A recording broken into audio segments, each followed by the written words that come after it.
hard would it be for you to become a private investigator? Turns out, not that much. This man, an ordinary guy like you and I, beat the FBI with just Google. The biggest criminal trial in the history of the internet. And the mystery that he cracked, the same mystery that the FBI couldn't crack for years, you could have cracked it by spending an hour on Google. His name is Gary Alferts, and the mystery that he cracked... The FBI spent 2 years trying to find the man behind the site. Dread Pirates Roberts' case, which was about finding one of the most wanted men in America. The violent criminal. The inventor of Silk Road. One of the darkest websites ever. It's basically a website where people go to buy drugs, guns, fake IDs, and passports, and a bunch of other illegal stuff. $1 billion illegal drug website. It's like going on Amazon, but instead of buying that toaster, you're buying drugs. The guy who invented Silk Road called himself DPR, or Dread Pirate Roberts, and he was hard to find. Until this guy, Gary Alferts, an ordinary man from New Jersey who decided to help the FBI from his home. He used his computer, an internet connection, and Google. He always thought that in order to crack the toughest cases, you just gotta think outside of the box. And then he got an idea.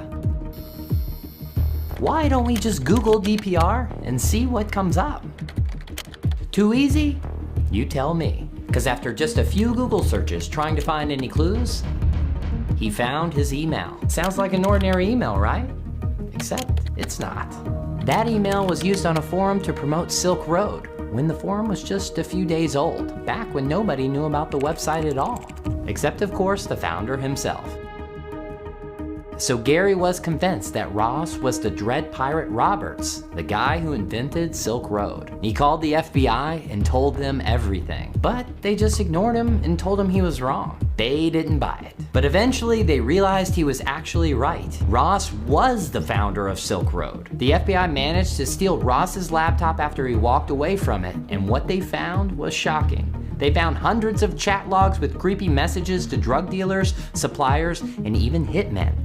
Some of these messages were between Ross and a hitman where Ross paid $1 million. $1 million to have 3 people killed. So Ross, or Dread Pirate Roberts, isn't actually an angel, he's something else. Thankfully, after the FBI caught him, Ross is serving a double life sentence with no possibility of parole in Tucson, Arizona. And thanks to Gary, you and your family are a whole lot safer with this drug lord behind bars, where the worst thing he can do is tweet.